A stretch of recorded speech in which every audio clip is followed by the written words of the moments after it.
Hey, good morning, my dear friends and students. I am Sadhna and all of you enjoying mathematics and science with me. नेहमीप्रमाणे enjoy करता maths आणि science. Pollution की जो खूप important lesson आहे ज्याच्यामध्ये आपण शिकलो वॉटर पोल्युशन, एअर पोल्युशन आणि आज आपण एक इम्पॉर्टंट पोल्युशन बघणार आहोत, that is soil pollution, land pollution. ह्या मातीचं प्रदूषण कसं होत असतं, लँडचं पोल्युशन कसं होत असतं, चला समजून घेऊया. सो स्टुडंट, आज आपल्याला बघायचं आहे एक नवीन प्रकारचं pollution, that is soil pollution, land pollution. या मातीचं सुद्धा प्रदूषण होत असतं. कशा पद्धतीने होतं, काय काय परिणाम होत असतात, सगळं जाणून घेणार आहोत आपण आजच्या या व्हिडिओमध्ये.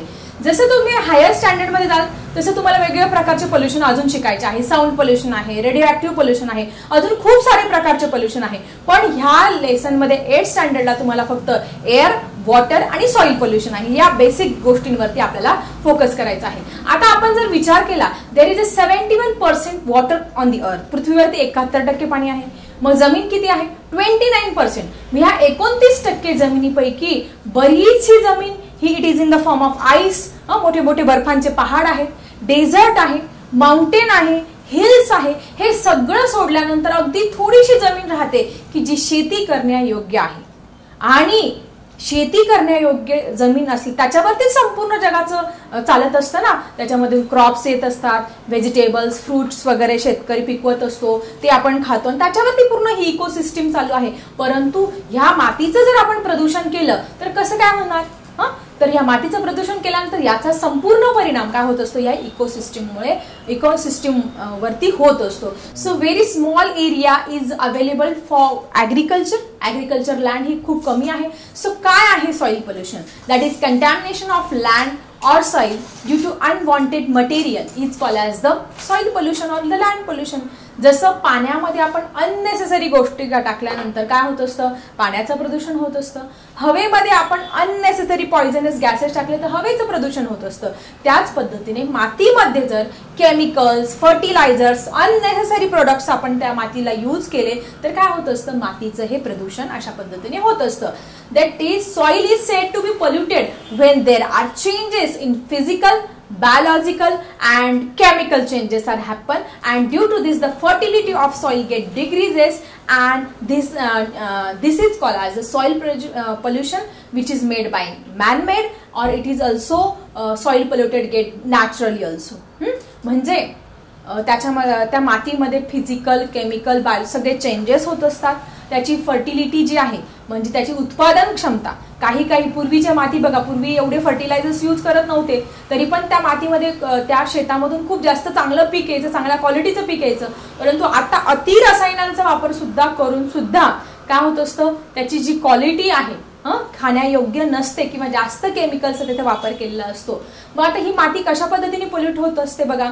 काही ठिकाणी बघा, ज्यावेळेस आपण या पिकांवरती आपण इन्सेक्टिसाइड, पेस्टिसाइड, फर्टिलायझर्स हे यूज करत असतो तर ते पाण्याबरोबर, पावसाच्या पाण्याबरोबर ते नदीच्या प्रवाहामध्ये जातात, पाण्याच्या कुठल्याही फ्लो मध्ये जात असतात. मग ते पाण्याचं प्रदूषण होत असतं, वॉटर पोल्युशन होत असतं. आणि हेच पाणी परत शेतांमध्ये वापरल्यानंतर काय होत असतं, ती सॉइल सुद्धा काय होत असते, पोल्यूट होत असते.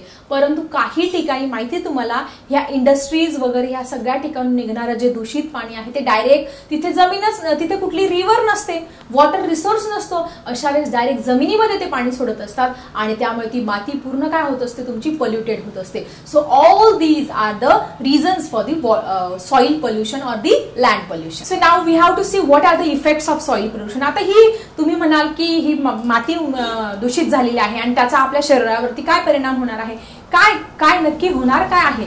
तर ह्या मातीच्या प्रदूषणाचा आपल्या शरीरावरती खूप गंभीर परिणाम होत असतो. सगळ्यात महत्त्वाचे, ही सॉइल जेव्हा पोल्यूट होत असते, the soil fertility get decreases due to the mixing of salty acidic water from the industry. ह्या ज्या मोठ्या मोठ्या इंडस्ट्रीज आहे, तुमच्या लेदर इंडस्ट्रीज आहे, तुमच्या पेपर इंडस्ट्रीज आहे, शुगर इंडस्ट्री आहे, या सगळ्या इंडस्ट्रीजमधून जे सांडपाणी बाहेर पडत असतं ते खूप ऍसिडिक असतं. आणि हे जे ऍसिडिक वॉटर जे आहे ते आपल्या वॉटर रिझर्वायर्समध्ये सोडल्यानंतर तेच पाणी शेतांमध्ये वापरतात. त्यामुळे काय होत असतं, त्या शेताची, त्या मातीची फर्टिलिटी म्हणजे त्या मातीची जी उत्पादकता आहे ती काय होत असते, कमी होत असते. तिथे कमी पीक येत असतं त्याच्यामध्ये, सगळ्यात महत्वाचं. Then next one, radio active and other pollutants enter in the through the food chain like the soil, crop water and the human body. म्हणजे काय होत असतं, बघा तुम्ही अणु चाचण्या बघितल्या असेल, त्याच्यामध्ये uranium, thorium then atomic power station बघितलं असेल की जिथे ह्या सगळ्या मेटलचा उपयोग एनर्जी क्रिएट करण्यासाठी, इलेक्ट्रिसिटी जनरेट करण्यासाठी होत असतो. मग तिकडचे जे पोल्युटंट्स असतात ते तर खूपच डेंजरस असतात. हे पोल्युटंट जर पाण्याद्वारे मातीत आले आणि मातीद्वारे जर आपल्या शरीरात प्रवेश केला तर त्याचा खूप जास्त परिणाम, अपंगत्व येऊ शकतं. आपली जी नर्वस सिस्टीम आहे त्या नर्वस सिस्टीमवरती त्याचे खूप वाईट परिणाम हे दिसत असतात. So it is very dangerous type of pollution. ठीक आहे. त्यानंतर हे फूड चेनमध्ये इनडायरेक्टली आपल्या एंटर करत असतात आणि आपल्या ह्युमन बॉडीमध्ये सुद्धा ते इनडायरेक्टली काय होत असतं, कारण त्याच मातीमध्ये पीक येतं, तेच पीक आपण खात असतो, तोच भाजीपाला खात असतो आणि मग हळूहळू ते फूड चेन थ्रू आपल्या बॉडीमध्ये सुद्धा एंटर करतं आणि आपल्याला खूप सारे वेगवेगळ्या प्रकारचे आजार हे ह्या सॉइल पोल्युशनमुळे होत असतात. Then there is a problem of water pollution increases due to the soil pollution. Toxic substances reach in to the water. म्हणजे वॉटर पोल्युशनमुळे सगळ्यात महत्वाचं दोन्ही काय आहे, इंटरकनेक्टेड आहे. वॉटर पोल्युशन, दूषित पाणी मातीमध्ये गेलं, माती दूषित झाली, त्याच्यामध्ये पीक उगवलं, त्याच्यामुळे काय झालं, ते क्रॉपवरती पण परिणाम झाला आणि त्याच्यामुळे ते जे क्रॉप आहे, ते जे फूड आहे, ते जे अन्नधान्य आहे ते आपण खाल्लं आणि आपल्या बॉडीवरती पण परिणाम झाला. अशा पद्धतीने पूर्ण हे काय आहे, फूड चेन, ही फूड सायकल एकमेकांशी इंटरकनेक्टेड आहे. विषारी द्रव्य आहे जे मृदेमधून पाण्यामध्ये झिरपत असतात आणि त्या पाण्याच्या साठ्यांवरून ते भूगर्भ जलामध्ये जात असतात आणि त्याचा परिणाम काय होत असतो, अशा पद्धतीने आपल्या शरीरावरती सुद्धा होत असतो. Which causes different type of diseases get spread due to this soil pollution and the water pollution. Now we have to see, तुमच्या पुस्तकामध्ये लास्ट पॉइंट दिलेला आहे. हा लेसन आपला इथे संपणार आहे. काय आहे, the relationship of the soil pollution with air pollution and water pollution. म्हणजे या सॉइल पोल्युशनचा एअर पोल्युशन आणि वॉटर पोल्युशनशी काय संबंध आहे, चला समजून घेऊया. तर पहिल्या पॉइंट मध्ये तुम्हाला काय दिलेलं आहे, if wet garbage or wet waste is dump as a wrong place instead of it is dumping or burning, the pathogens grow on it and which causes mix with the water and causing different type of diseases. First point तुम्हाला अशा पद्धतीने इथे दिलेला आहे. समजा जो कचरा आहे, सगळ्यात महत्वाचं वेट गार्बेज आहे, तुमचा ओला कचरा आहे, तो ओला कचरा आपण व्यवस्थित त्याचं डिकम्पोजिशन, तो डम्पिंग ग्राउंड मध्ये तुम्ही पुरला पाहिजे किंवा त्याचं खतामध्ये रूपांतर केलं पाहिजे. त्याचं तुम्हाला सगळ्यांना माहिती आहे, कंपोस्ट खताचे खड्डे सुद्धा तुम्ही बघितले असेल वेगवेगळ्या ठिकाणी. याचा आपण भाजीपाल्यांची देठ आहे, तुमचे सगळे घरातला जो ओला कचरा आहे याच्यापासून आपण कंपोस्ट खत सुद्धा तयार करू शकतो, तसा वापर केला पाहिजे. मग त्याच्याऐवजी काय करतात लोक, हा ओला कचरा घेतात आणि कुठे पण टाकत असतो आणि कुठेही टाकल्यानंतर तो काय होतो, डिकम्पोजिशन होत असतं, त्याच्यावर बॅक्टेरिया, अल्गी, फंगी वाढत असते आणि हा कचरा, हे सगळं जी घाण आहे ती पाण्यामध्ये मिक्स होते. पाण्यामध्ये मिक्स झाल्यानंतर ती जमिनीपर्यंत येत असतं आणि संपूर्ण इकोसिस्टीमवरती त्याचा परिणाम होत असतो. हे जे आपण पोल्युटेड वॉटर पिलं तर त्याच्यामुळे वेगवेगळ्या प्रकारचे डिसीजेस सुद्धा काय होत असतात, स्प्रेड होत असतात. So this is the first effect. Again, which is another reason, that is insecticide, pesticide, fertilizers, weedicide are used in a very huge amount to increase the crop production and it causes the soil pollution in large extent. म्हणजे जास्तीत जास्त रासायनिक खतांचा वापर केल्यामुळे काय होत असतं, तुमचं हे मातीचं प्रदूषण हे होत असतं. So student, excessive spread of insecticide and weedicides are mixed with air, causing air pollution. Same excessive use of chemical fertilizers causes the water pollution. Insecticide, pesticide तुम्ही कधी फवारताना बघितलंय का, ट्रॅक्टरद्वारे फवारत असतात किंवा हाताने सुद्धा ते फवारत असतात. त्यावेळेस त्याचे काय होत असतात, थोडे थोडे असे थेंब इकडे तिकडे उडत असतात, हवेमध्ये सुद्धा उडत असतात. त्याच्यामुळे एअर पोल्युशन पण होत असतं आणि ह्या केमिकल फर्टिलायझरमुळे वॉटर पोल्युशन पण होत असतं आणि सॉइल पोल्युशन सुद्धा होत असतं. So all these are the effects of the soil pollution. आता ह्या soil pollution occurs due to the mixing of human waste, bird waste and animal waste. हे सॉइल पोल्युशन, काही जण लोक उघड्यावरती काय करत असतात, वॉशरूमला बसत असतात किंवा तुमचे जे ॲनिमल्स आहेत त्या ॲनिमलचं वेस्ट सुद्धा त्या मातीमध्ये मिक्स होत असतं. अजून काय आहे, तुमचं बर्ड्स आहे, बर्डचं ड्रुपिंग आहे, पक्षी सुद्धा काय करतात असतं, वेस्ट प्रोडक्ट टाकत असतात. हे सगळं मातीमध्ये मिसळत असतं आणि त्याच्यामुळे सुद्धा काय होत असतं, तुमचं हे सॉइल पोल्युशन होत असतं. This releases the various stinking gases causing air pollution and water pollution also. म्हणजे आता बघा, आपला जो एक्सक्रीट आहे आपण रोज बाहेर टाकत असतो, त्याच्यातून वेगवेगळ्या प्रकारचे गॅसेस बाहेर पडत असतो, त्याच्यामुळे एअर पोल्युशन होत असतं. त्याच्यानंतर तसंच ॲनिमल्सचं आहे, तसंच बर्डचं पण आहे. आणि वॉटर पोल्युशन हे जर पाण्यामध्ये मिक्स झालं तर पाण्याचं सुद्धा प्रदूषण होत असतं and causes the different type of diseases. मग आता सगळ्यात महत्त्वाचा लास्ट टॉपिक राहिलेला आहे आपला, हा लेसन इथे संपणार आहे. Pollution prevention and control act. म्हणजे हे प्रदूषण कमी करण्यासाठी, रोखण्यासाठी काय केलेलं आहे, काही नियम केलेले आहे. बघा आपण ट्रॅफिकचे नियम पाळत असतो, आपण वेगवेगळ्या ठिकाणी नियम पाळत असतो, पोलीस स्टेशन असतात का, कारण आपण असं असतं तर सगळे कायदे आपण हातात घेतले असते आणि आपल्याला काहीच निर्बंध राहिले नसतात. पण हे नियम असल्यामुळे काय करत असतो आपण, एक लिमिटमध्ये कुठल्याही गोष्टी करत असतो. मग आता सगळ्यात पहिले हे वॉटर पोल्युशन, एअर पोल्युशन, तुमचं सॉइल पोल्युशन कमी करण्यासाठी वेगवेगळे कायदे केलेले आहे. तुम्हाला फिल इन द ब्लँक्सला, मॅच द पेअरला कोणत्या साली कुठला ऍक्ट केलेला आहे विचारलं जाऊ शकतं. सो सगळ्यात पहिला झालं, सगळ्यात जास्त प्रदूषण सगळ्यात पहिले कशाचं झालं, पाण्याचं प्रदूषण, मग नद्यांचं प्रदूषण झालं. त्याच्यामुळे हे प्रिव्हेंट करण्यासाठी water pollution and prevention act करण्यात आला 1974 मध्ये. 1974 मध्ये या पाण्याविषयी हा कायदा करण्यात आला. त्यानंतर हवेचं प्रदूषण वाढलं. हवेचं प्रदूषण 1981 साली याच्याविषयी कायदा केला, air pollution and prevention act 1981. सगळ्यात पहिली वॉटर पोल्युशन लक्षात ठेवायचं तुमचं 74 आहे.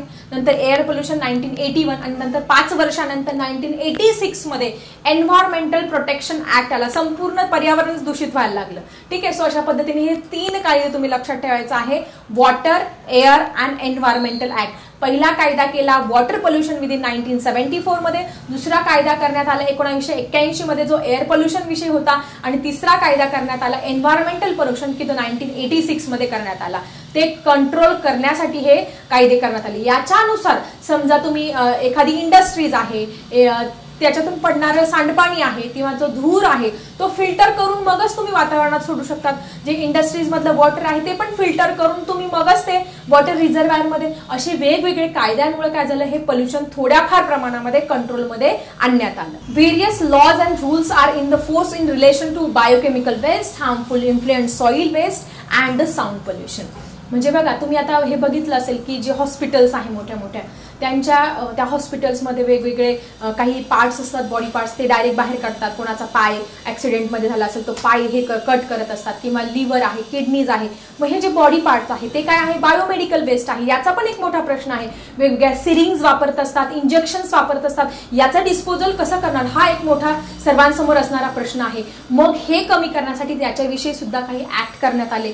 हे जे हार्मफुल सबस्टन्स आहे त्याचा खूप परिणाम सगळ्यांवरती, ह्या पर्यावरणावरती वगैरे होत असतो.